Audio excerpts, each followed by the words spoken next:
પણ વ્યક્તિ મહત્તમ 10 વર્ષ સુધી ડિરેક્ટર પદ પર રહી શકે તેવો નિર્ણય કેન્દ્ર સરકાર દ્વારા જાહેર કરવામાં આવ્યો છે। કેન્દ્ર સરકારે ગેઝેટ બહાર પાડી નિયમની સ્પષ્ટતા કરી છે। સરકારના આ નિર્ણય બાદ સહકારી બેન્કિંગ સેક્ટરમાં હડકંપ મચી ગયો છે। સુરત શહેરમાં અનેક બેંકોમાં 10 વર્ષથી વધારે સમયથી ડિરેક્ટરો પદ ઉપર છે। દરમિયાન રાંદેર પીપલ્સ કોઓપરેટિવ બેંકના 6 ડિરેક્ટરોએ સામેથી રાજીનામું આપી દીધું છે। રાજીનામું આપનાર ડિરેક્ટરોએ નવા ચહેરાને તક આપવાનો મત વ્યક્ત કર્યો છે।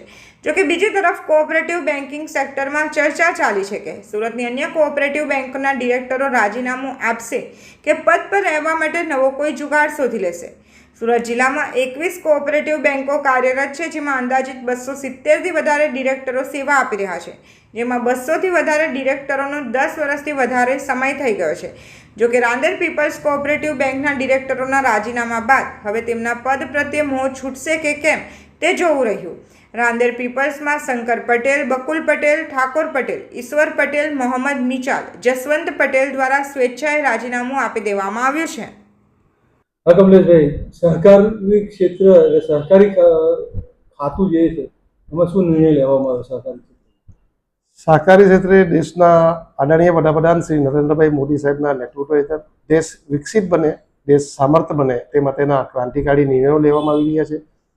આઝાદી પછી પ્રથમ વખત લાંબા સમય પછી સહકારી મંત્રાલયનું નિર્માણ અને તેનો પહેલો નિર્ણય જે લીધો છે કે જે ડિરેક્ટર મિત્રોના 10 વર્ષથી વધુ સમય મર્યાદા થઈ છે સહકારી કોઓપરેટિવ બેન્કિંગ ક્ષેત્રે, એવા મિત્રો હવે ઇલેક્શનમાં નવી ચૂંટણીમાં ભાગ નહીં લઈ શકશે અને સ્વૈચ્છિક રીતે બી જો સમય મર્યાદા વધુ હશે એની તેમની તો એ રાજીનામું આપવા માટેનું આ નિર્ણય લાગુ પડશે। જ્યારે અમારા બોર્ડના સાથી મિત્રો સમક્ષ આ નિર્ણય માટે સરકારના જાણ કરી તો ત્યારે અમારા શ્રી બકુલભાઈ પટેલ, ઈશ્વરભાઈ પટેલ, ઠાકોરભાઈ, શંકરભાઈ, બિકલા સાહેબ અને જસવંતભાઈ બધા જ મિત્રોએ સામૂહિક રીતે જેની ઉંમર સમય મર્યાદા 10 વર્ષથી વધુ થઈ છે તેઓએ આ નિર્ણયને આવકારી પોતાનું રાજીનામું એઝ અ ચેરમેન તરીકે મને સુપરત કર્યું હતું અને જેનો બેંક દ્વારા સ્વીકાર બી કરીને આરબીઆઈને જાણ કરી દેવામાં આવી છે અને આ નિર્ણયને અમે આવકારીએ છીએ।